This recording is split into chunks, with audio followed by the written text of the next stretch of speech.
बंदा हाजिर है और मैंने देखा है फर्स्ट कॉपी। और इस सीरीज को देखने के बाद से मेरे दिमाग में एक चीज आया है कि मुनव्वर फारूकी को इसमें क्यों कास्ट किया गया है। बाय द वे ये सीरीज कैसी है, आपको देखना चाहिए या नहीं, आपका टाइम वेस्ट होने वाला है, आपको एंटरटेनमेंट मिलने वाला है, इसी बारे में बात होगी। लेकिन उससे पहले अगर आप चैनल पे नए हो तो चैनल को सब्सक्राइब करो, बेल का बटन दबाओ, वीडियो को एंड तक जरूर देखना। तो यहाँ पे कहानी दिखाया जा रहा है 1995 से लेकर के 2005 तक, 10 साल की कहानी है। 1995 में एग्जैक्टली क्या हुआ करता था, देखो आप और मुझे हम सबको पता है एक कैसेट का जमाना हुआ करता था जो 50 या 60 रुपए में आते थे, कभी कभी 100 रुपए में अगर बहुत ही हिट मूवी का गाना है तो, और उसमें कुछ गिने चुने गाने होते थे, साइड ए और साइड बी। इस चीज का जो है यहाँ पे दिखाया जाता है कि पायरेसी की जाती है, रिकॉर्ड करके एक से दूसरे में लिया जाता है और सस्ते में बेच दिया जाता है उस पब्लिक के लिए जो अफोर्ड नहीं कर सकती हाई प्राइस वाली कैसेट्स को। अब उसके बाद से धीरे धीरे जमाना आता है वीसीडी यानी सीडी प्लेयर का, और उस वक्त में आपको याद होगा और मुझे भी याद है क्योंकि मैं अपने गाने के फेवरेट कलेक्शन जो है ऐसे ही बर्न करके बनाया करता था। दोस्तों से लेकर के आता था, कॉपी करके रख लेता था और फिर एक सीडी लेकर के आता था 30-35 रुपीज का, और उसके ऊपर में जो है कॉपी करके अपना एक कलेक्शन बना लेता था। अब इसी चीज को जो है मूवीज के फॉर्मेट में दिखाया जा रहा है कि जब कोई भी मूवी रिलीज होने वाली होती थी तो फर्स्ट डे फर्स्ट शो के टाइम पे ही उसको कॉपी पेस्ट करके रख लेते थे, और उसके बाद से जहां पे आप 100 रुपए में एक टिकट लोगे और 3 लोग जाएंगे तो 300 रुपए 400 रुपए तक हो जाएगा। वही चीज आप 100 रुपए में विद फैमिली घर में बैठ करके कई बार देख सकते हो। तो इसी चीज के ऊपर में दिखाया जा रहा है ये सारी चीज। ये तो बात हो गई स्टोरी के बारे में। अब बात करता हूं कि भाई इसको देखते समय में मुझे डायरेक्शन, स्क्रीन प्ले और एक्टिंग कैसी लगी। एक्टिंग अगर मैं बताऊं ना तो इसमें जो कास्ट करने का रीजन है वो यही है कि भाई डोंगरी का एक लड़का चाहिए, एक मुस्लिम कैरेक्टर चाहिए, और मुनव्वर फारूकी के स्टैंड अप कॉमेडी से ये समझ में आता है हमें कि वो डोंगरी के हर एक चीज से अच्छे से वाकिफ है। वहीं पे एक गुजराती मुस्लिम होने के नाते उनको वो सारी चीजें पता है कि धंधा कैसे होता है। अब इसी चीज को जो है एक रूट लेना था और बहुत ही इजीली अडेप्ट कर सकते थे। इस चीज का फायदा तो उठाया गया है, लेकिन क्या मुनव्वर फारूकी उस तरह से डिलीवर कर पाए हैं? देखो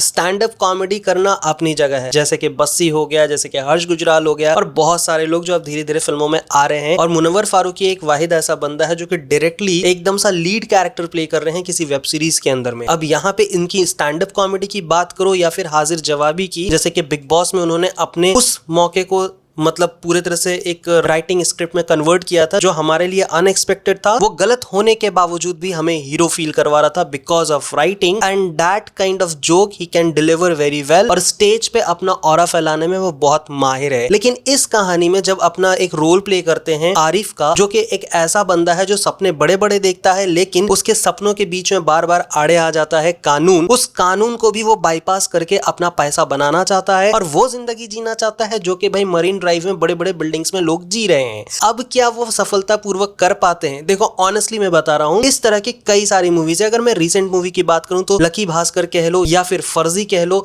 ये सारे के सारे कॉन मैन के ऊपर में बनाई हुई है। भले से वो चोरी कर रहा हो या फिर आर्टिस्टिकली कोई चीज करके अपने नजर में सही है लेकिन कानून के नजर में गुनाहगार, ऐसे कहानी के ऊपर में हमने कई सारी मूवीज देखी है। जो भी मूवीज हमें हिट करती है, भले से वो बदमाश कंपनी से शुरू होता हो, वही वाला जिंग यहाँ पे भी काम करता है। वहां पे वो बदमाश कंपनी में 3 लोगों की तिगड़ी बनकर के पूरा का पूरा फ्रॉड काम कर रहे होते हैं। बिजनेस के हिसाब से देखा जाए तो वो बिजनेस कर रहे होते हैं, लेकिन लॉ के हिसाब से वो फ्रॉड कर रहे होते हैं। वही जिंग यहाँ पे भी अपना रोल प्ले करते हैं, लेकिन एज अ कॉप। अब ये सारी चीज हिट हमें क्यों लगती है? देखो जो चीज फ्रॉड हो रहा होता है उसकी पूरे तरह से कालाकांडी भले से ना देखा हो, पर इतना समझा दो जो भी एक न्यूट्रल ऑडियंस है जिसको कुछ नहीं पता है कौन के बारे में, जब वो उस लूप होल को देखे और समझे तो उसको अचानक से हिट होना चाहिए कि भाई मजा आ गया, भाई क्या गेम खेल गया ये। लाइक लकी भास्कर, आपको हर एक इंसिडेंट के बाद में आप बोलते हो भाई अब ये जबरदस्त हो रहा है। इस कहानी के अंदर में स्लो मोशन भी आता है, बैकग्राउंड में रैप भी आता है, लेकिन वो हिट फील नहीं करवा पाती। इसमें एक और ड्रॉबैक अगर मैं मानूं तो भाई इसमें एक विलन बनाया गया है जिसके सामने में अपनी जीजू को झापड़ मार करके कहता है कि ये मेरे धंधे में मुझे काम पे रखने की बात कर रहा, अगर दोबारा बुलाया ना तो इससे भी ज्यादा मारूंगा। और उसके बाद से एक मोमेंट आता है जब वो कहता है कि पहली बात भी फर्जीन आपी को नहीं बताऊंगा, यानी दूसरी बात जो झापड़ मारा है वो इसको पता नहीं दिखाने में। ऐसे बहुत सारे मोमेंट है जहां पे वो हिट फील होनी चाहिए, आप बोलोगे मजा आ गया यार, ऐसा दिखाना चाहिए, ऐसा होना चाहिए, वो मजा नहीं दे पाती है। डायरेक्शन की बात की जाए तो हाँ, डायरेक्शन में बार बार ये फील करवा रहे होते हैं कि ये मामूली कोई नहीं है भाई वेब सीरीज, ये फिल्म के लेवल का है। लेकिन एक्टिंग, डिलीवरी, पंच लाइन और पंच